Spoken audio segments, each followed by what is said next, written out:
Good afternoon, everybody. My name is Irina Vasco. I'm Christian Gomez. I'm Zach Muncie. Ethan Howard. Ethan Williamson. And today we will be presenting the National Rifle Association, or NRA, v. Vullo case, which is a case of free speech and regulatory authority.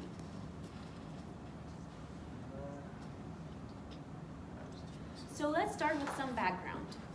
So National Rifle Association, or the NRA, is a gun rights advocacy group. As you can see from their seal, they were incorporated in 1871 in the state of New York, and they're currently headquartered in Virginia. They have about 5 million members. In recent years, the NRA has become the most prominent gun rights lobbying organization, while also continuing to teach on firearms safety. Now regarding Maria Vullo. She holds a law degree from NYU School of Law, a master's in public administration, as well as a Bachelor of Arts and an honorary doctorate degree from the College of Mount St. Vincent. In 2016, she was appointed by Governor Andrew Cuomo to serve as the superintendent of New York State Department of Financial Services, and in that capacity, she was responsible for regulation of New York financial institutions, including all of New York chartered banks, branches of foreign banks, insurance companies, and agents licensed to do business in New York, as well as non-depository financial companies, including cryptocurrency firms. Lastly, Mrs. Vullo is an experienced trial and appellate litigator in civil, criminal, and regulatory matters. Going into the case background, so this case became an object of discussion in 2018 when the NRA filed a lawsuit against Maria. She's the superintendent of the financial district in New York, so she regulates all of that, as stated before. And the insurance policy was called Carry Guard, and it was written up to kind of protect people that are in the NRA for self-defense purposes, like that's lawyer fees, cleanup of crime scenes, psychological tests, and things along PTSD to help people that end up in a self-defense situation. So that was the insurance problem that was in the background. And allegedly Maria came out and made some remarks to different financial institutions and insurance companies saying that she would prefer if they didn't have contact or make these policies with the NRA and other institutions like them, saying that she didn't support it. And any companies that ended up doing those policies, you would maybe look more depth into them and try to pursue them and turn an other eye from those that didn't. So that's kind of the case background into it. So kind of restating that, the coercion of the financial institution was what the NRA claimed. They said that Maria was in violation of the First Amendment, saying that she was suppressing free speech, and even the Second Amendment, which carries over into guns rights. And then Vullo's defense, she was regulatory responsibilities to protect financial institutions and reputational risk, and argued her actions were merely persuasive and not coercive.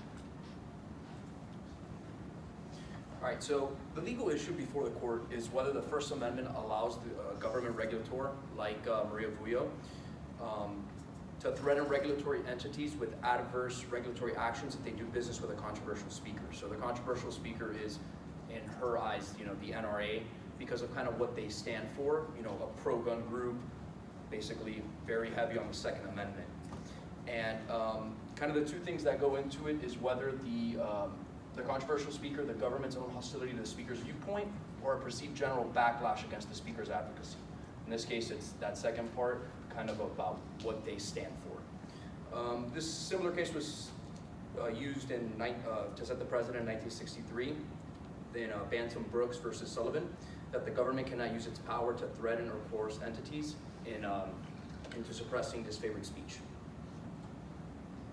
So the case ended up going between the Supreme Court this summer, actually, and in a 9-0 ruling, they all favored for the NRA. Justice Sotomayor gave the majority opinion, with Judge Gorsuch and Judge Jackson giving concurring opinions. And basically, it was a unanimous decision, and the NRA plausibly alleged that Vullo's actions coerced business into cutting ties with the NRA, violating its First Amendment right to speak freely on what they're in favor of. It's kind of their government right to do that. And to kind of go into the implications of it, from a regulatory perspective, she had already had kind of this political agenda that was notion before this case even came about. So it was almost as if she was pushing this on the NRA, which kind of goes into the advocacy group. So what a lot of people don't realize, they are a civil rights organization. So they had, if this case didn't go this way, then it would impact a lot of other civil rights organizations. It would impact their ability, their free speech, and kind of what they stand for, kind of tearing them down as an organization as a whole. And then kind of getting to the business side. If business feels like their reputation will be tarnished because they can support certain groups, because the government maybe is pushing them a certain way, that kind of impacts their free speech as well. So that's kind of what the constitutional nature comes in. And then moving forward, we just have a couple debates to kind of bring to you guys from a business strategy perspective, ethical, and then constitutional. So firstly, why is it important for a business to balance regulatory pressures while also protecting their free speech?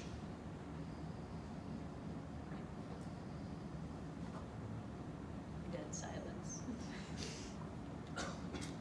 Well, we don't want businesses just acting a certain way because someone's pressuring them. So was it ethical for Vullo to push businesses to distance themselves from these gun promoting groups?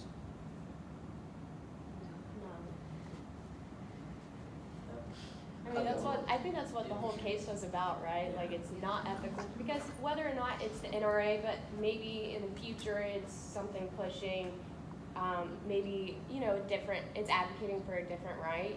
Regardless, you have to treat them all equal, regardless of what they're supporting, because like you already mentioned, the ruling of that case would jeopardize what any of those advocacy groups do. It would affect all of them. Was it constitutional?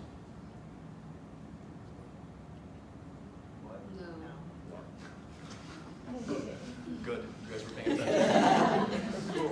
And to move on to the future impacts of the case, we think this ruling will shape future cases where government actions affect business affiliations with politically sensitive groups. And we think it's also going to have a long-term effect on business regulator dynamics with increased scrutiny on whether regulatory actions indirectly suppress free speech.